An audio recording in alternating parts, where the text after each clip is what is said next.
Welcome to வித்யா வீடு. இன்னைக்கு இந்த வீடியோவில் வித்யா வீட்டில் காலையில் பிரேக்ஃபாஸ்ட், மதியம் லஞ்ச், நைட் டின்னர். இப்போ நீங்கள் ஸ்க்ரீனில் பார்த்துட்டு இருக்கிறது மண்டே நைட் டின்னர் பிளேட் தான். இந்த ஸ்பெஷல் டின்னர் எதை செலிப்ரேட் பண்ணுறதுக்காகன்றதையும் வாங்க வீடியோக்குள்ளே போய் பார்த்துடலாம். காலையில் முதல் வேலையாக குக்கரில் ரைஸ் வச்சாச்சு. அடுத்ததாக தாளிப்பு தோசைக்கான தாளிப்பு தான் ரெடி பண்ண போகிறேன். அதுக்கு கடை நல்லா சூடானதும் கொஞ்சமாக எண்ணெய் விட்டு, எண்ணெய் நல்லா சூடானதுக்கப்புறம் கடுகு போட்டு, கடுகும் பொரிஞ்சு வந்ததுக்கப்புறமா 1 டீஸ்பூன் அளவுக்கு கடலைப்பருப்பு சேர்த்திட்டு, கடலைப்பருப்பு கோல்டன் ப்ரௌனாக டேர்ன் ஆனதுக்கப்புறமா 1 டீஸ்பூன் அளவுக்கு சீரகம், 1 டீஸ்பூன் மிளகு ரெண்டையும் எண்ணெயில் வறுத்து விட்டுட்டு, ஒரு காஞ்ச மிளகாயை பொடியாக பிச்சு போட்டுக்கலாம். கூடவே ஒரு பெரிய வெங்காயம் பொடியாக நறுக்கி போட்டுட்டு, கூடவே கருவேப்பிலையும் சேர்த்தி கொஞ்சமாக பெருங்காயத்தூளையும் சேர்த்தி எல்லாத்தையும் நல்லா வதக்கி விட்டுக்கலாம். இது உளுந்தெல்லாம் வத்தி மீந்து போன இட்லி மாவு. இதில் தான் தாளிப்பு தோசையை செய்வேன். இதுக்கு ஒரு 1/2 கப் அளவுக்கு வெள்ளை ரவை, 1/2 கப் கோதுமை மாவு சேர்த்திட்டு, இது கூடவே நாம் தாளித்து வச்ச தாளிப்பையும் சேர்த்திட்டு, தேவையான அளவு தண்ணி, தேவையான அளவு சால்ட்டு எல்லாத்தையும் சேர்த்து நல்லா கலந்து விட்டுடலாம். இது ஒரு 10 நிமிஷம் ஊறட்டும். ஊறினதுக்கப்புறம் தோசை வார்த்தோன்னா கரெக்டாக இருக்கும். அடுத்ததாக மதியம் லஞ்சுக்கான வெண்டைக்காயை கொஞ்சம் க்ராஸாக வெட்டிடுறேன். இந்த டைப்பில் வெட்டியிருக்கேன். இது எல்லாத்தையும் வெட்டினதுக்கப்புறம் சூடான கடாயில் கொஞ்சமாக எண்ணெயை சேர்த்தி, எண்ணெய் நல்லா சூடானதும் கடுகு தாளித்து விட்டு, கூடவே 1 டேபிள் ஸ்பூன் அளவுக்கு உளுந்தம்பருப்பு சேர்த்தி, உளுந்தம்பருப்பு நல்லா கோல்டன் ப்ரௌனாக டேர்ன் ஆனதுக்கப்புறம் வெட்டி வச்ச வெண்டைக்காயை சேர்த்திடுறேன். இது கூடவே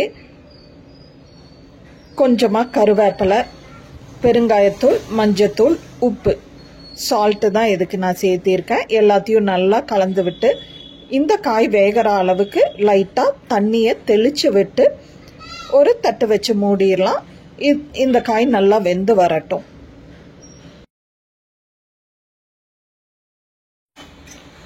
இன்னைக்கு கொஞ்சம் குக்கரை கவனிக்காம விட்டுட்டேன். ரைஸ் கொஞ்சமாக வெளியில் வந்துருச்சு. அதையும் க்ளீன் பண்ணிட்டு இந்த அடுப்புலையே தோசைக்கல் வச்சிடுறேன். கல் நல்லா சூடானதும் தாளிப்பு தோசையை ஊற்றி எடுத்துடலாம்.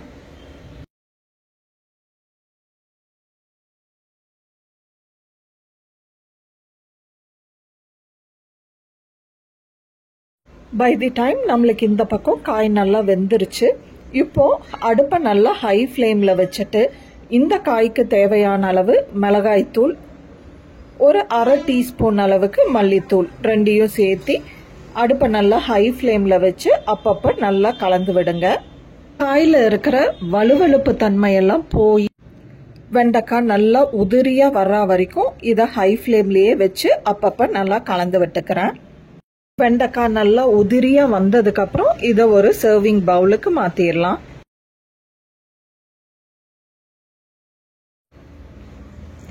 இப்போ இந்த கடாயை வெறும் தண்ணியில் லைட்டாக அலசி எடுத்துட்டு இதே கடாயில் துருவின தேங்காய் சாதம் தான் செய்ய போகிறேன். அதுக்கு கடாய் நல்லா சூடானதுக்கப்புறமா கொஞ்சம் லேவிஷாக எண்ணெய் சேர்த்திக்கலாம். எண்ணெய் நல்லா சூடானதும் 1/2 டீஸ்பூன் கடுகு சேர்த்தி, கடுகும் நல்லா பொரிஞ்சு வந்ததுக்கப்புறமா 1 டீஸ்பூன் அளவுக்கு கடலைப்பருப்பு, 1 டீஸ்பூன் உளுந்தம்பருப்பு ரெண்டையும் சேர்த்தி நல்லா வதக்கி விட்டுக்கலாம். இது கூடவே 4 பச்சை மிளகாயை உடச்சி போட்டுக்கிறேன். 1 டேபிள் ஸ்பூன் அளவுக்கு இஞ்சி நைய தட்டினது, 1 பெரிய வெங்காயம் பொடியாக நறுக்கினது, ரோஸ்டட் கிரவுண்ட்நட் 1 டேபிள் ஸ்பூன், கூடவே கொஞ்சமாக கருவேப்பிலை, ஒரு 1/4 டீஸ்பூன் அளவுக்கு பெருங்காயத்தூள் எல்லாத்தையும் நல்லா வதக்கி விட்டுக்கலாம். வெங்காயம் நல்லா வறுபட்டதுக்கு அப்புறமா நேற்று நைட்டே ஒரு கைப்பிடி அளவுக்கு பச்சை பட்டாணியை தண்ணியில் ஊற வச்சிருந்தேன். அதையும் இதோட சேர்த்திடலாம். இது கூடவே இந்த டிஷ்ஷுக்கு தேவையான அளவு உப்பையும் சேர்த்து எல்லாத்தையும் நல்லா கலந்து விட்டுடலாம். பச்சை பட்டாணி நல்லா வெந்து வந்ததுக்கு அப்புறமா ரைஸை சேர்த்திட்டு, ரைஸை நல்லா வடை சட்டி முழுக்க நல்லா ஸ்ப்ரெட் பண்ணி விட்டுட்டு, ஒரு 1/2 மூடி தேங்காயை துருவி எடுத்து வச்சிருக்கேன். அதை இதோட சேர்த்திடலாம்.